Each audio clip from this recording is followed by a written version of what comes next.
জানাই এবং সবাইকে স্বাগত জানিয়ে আজকে রিডিংটা শুরু করছি। আজকের টপিকটা হচ্ছে যে সে বলতে আপনার পার্টনার এখন আপনার বিষয়ে কী ভাবছে। চলুন জেনে নেওয়া যাক। আপনারা সবসময় কিন্তু মন থেকে পজিটিভ থিঙ্কিং থাকবেন এবং নিজের খেয়াল রাখার চেষ্টা করবেন। নিজের খেয়াল রাখাটা সব থেকে ইম্পর্টেন্ট, ঠিক আছে? নিজে খুশি থাকলে সব কিছুই খুশি। নিজেকে হ্যাপি রাখার সবসময় চেষ্টা করবেন। আর আমার চ্যানেল নতুন হয়ে থাকলে অবশ্যই চ্যানেলটিকে সাবস্ক্রাইব করতে ভুলবেন না এবং পাশে থাকা বেল আইকন ক্লিক করবেন, যার ফলে পরবর্তীতে ইউনিভার্সের মেসেজ সবার আগে আপনার কাছে পৌঁছাতে পারে। কেউ ভিডিওটা স্কিপ করবে না, ধৈর্য ধরে শেষ অবধি কষ্ট করে দেখুন। আশা করি এর থেকে আপনারা নিজেরাই উপকৃত হবেন। আর একটা কথা, এটা হচ্ছে যে পার্সোনাল রিডিং না, জেনারেল রিডিং। তাই এখানে সময়সূচি, জাত, ধর্ম কোনো কিছুর গুরুত্ব দেয় না, শুধুমাত্র এনার্জি কানেক্টের মাধ্যমেই দেওয়া হয়। তো সব কিছুই এনার্জি কানেক্টের ওপরেই নির্ভর করে সব। তো এনার্জি কানেক্ট, এই যে আপনারা আমার চ্যানেলে নতুন যারা সাবস্ক্রাইব করে রাখছেন বা যারা করছেন, তাদের সাথে আমার এভাবে এনার্জি কানেক্ট হচ্ছে। তো দ্বিতীয়ত, কেউ ভিডিও স্কিপ না করে এনার্জিটা, সেই কানেক্ট অবস্থাটা বজায় রাখছেন। স্কিপ করলে কিন্তু সেটা এনার্জি কিন্তু ডিসকানেক্ট হয়ে যাবে, তখন আপনার সাথে কিন্তু মেল খেতেও পারে আবার নাও খেতে পারে, মানে সেটা আপনার বিষয় গোলমেলেও হয়ে যেতে পারে, যেটা আপনি কল্পনাতেও করতে পারবেন না, এরকম একটা বিষয় হয়ে যাবে। তাই জন্য যেটা দেখবেন, এই কয়েক মিনিটের ভিডিও দেখতে এতটাই অসুবিধা হবে না যাতে আপনি এভাবে স্কিপ করে যাবেন। যদি নিজের ভালো চান অবশ্যই পুরোপুরিটা দেখার চেষ্টা করবেন, কখনোই এরকম স্কিপ করবে না। নিজেদের ভালো তো নিজেরাই বোঝে।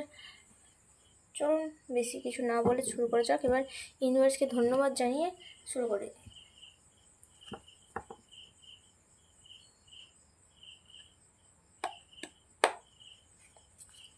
ইউনিভার্সকে থ্যাঙ্কস জানিয়ে আপনার পার্টনারের কথা ভাবুন, ঠিক আছে? আপনার ইউনিভার্সকে থ্যাঙ্কস জানাবেন এবং আপনার পার্টনারের কথা মনে মনে ভাবতে থাকুন।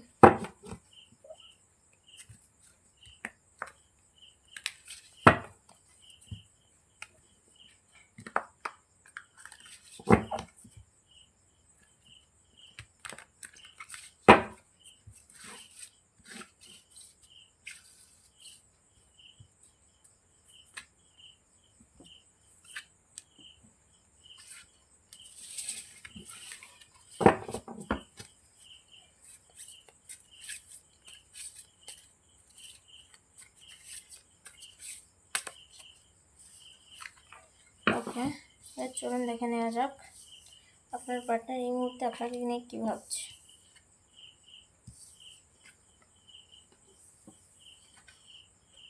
আপনাকে নিয়ে কনফিউশন আছে। আপনার সাথে কোনো ক্ষেত্রে হয়তো কোনো কারণে একটু বিবাদ হয়েছে বা হতে চলেছে কোনো কারণে।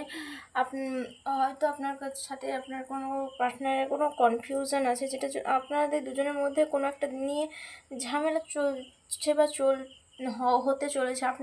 আপনাদের দুজনের মতামত মিলছে না, যে কোনো ক্ষেত্রে আপনাদের দুজনের মতামত কিন্তু মিলবে না, এরকম একটা পরিস্থিতি চলে আসবে। তো সেই পরিস্থিতিতেও কিন্তু আপনি নিজের মাথাটা ঠান্ডা রাখবেন, ধৈর্য ধরে শান্তভাবে সমস্যার সমাধান করার চেষ্টা করবেন, ঠিক আছে? ধৈর্য ধরে কিন্তু কাজ করা উচিত। আর হ্যাঁ, এখানে দেখাচ্ছে আপনাদের মতামত কিন্তু মিলবে না। আপনারা কোথাও না কোথাও একজন একদিকে যাবে, অন্যদিকে সেটা যে কোনো ক্ষেত্রে, যে কোনো বিষয় কথা হতে হতে এটা হতেও পারে, বা কোনো ক্ষেত্রে আপনার কোনো বিষয় তার খারাপ লাগলো, কোনো ব্যবহার আপনার তার বিষয় খারাপ লাগলো, বা দুজনের মধ্যে যার হোক ব্যবহার খারাপ লাগলো, কথাবার্তা কোনো কোনো না কোনো ক্ষেত্রে আপনাদের দুজনের মতামত মিল খাবে না, তাতে কিন্তু আপনাদের প্রবলেমটা হবে। আপনাদের পার্টনার কিন্তু এই মুহূর্তে আপনাকে নিয়ে কনফিউজ আছে, কোনো ক্ষেত্রে কনফিউজ হয়ে গেছে আবার, ঠিক আছে? আপনাকে সে সঙ্গী হিসেবে চাইছে, কিন্তু সে আপনাকে লাঠির মতো আপনার তার লাইফে চাইছে, কিন্তু কোনো ক্ষেত্রে সে আবার কনফিউশনে পড়ে গেছে আপনাকে নিয়ে।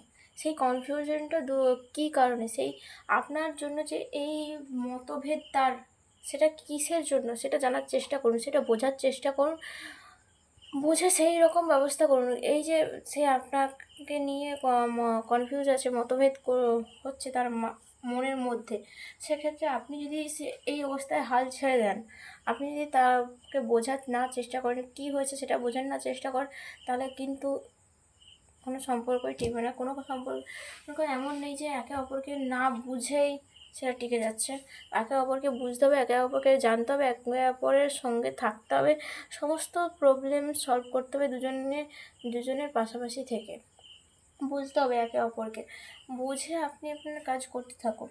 আপনার পার্টনার কোনো যে ক্ষেত্রে কনফিউজ আছে তাকে জিজ্ঞাসা করুন, তাকে বোঝানোর চেষ্টা করুন কী হয়েছে, কী ব্যাপার, সেটা জেনে বোঝার চেষ্টা করুন। আপনি কোনোভাবে তাকে এড়িয়ে যাবেন না। সে হয়তো কারণ মানুষের জীবনে ঝামেলা হবে না তো কার, তো প্রত্যেকটা মানুষের ক্ষেত্রে কিন্তু ঝামেলা আছে, লাইফে প্রবলেম আছে, সেটা রিলেশন হোক, যে কোনো দিক থেকেও প্রবলেম হবে। প্রবলেম ছাড়া কোনো কিছু হবে না, কারণ প্রবলেম থাকে বলে তার সলিউশন থাকে। আপনার যদি সমস্যা না থাকে তার সমাধান কিন্তু হয় না। তাই যে প্রত্যেকটা সম্পর্কের মধ্যে যে সমস্যা হতেই পারে, ঝামেলা বিবাদ হতে পারে, তার সমাধান করার জন্যই ভগবান কিন্তু সমস্যার সৃষ্টি করে।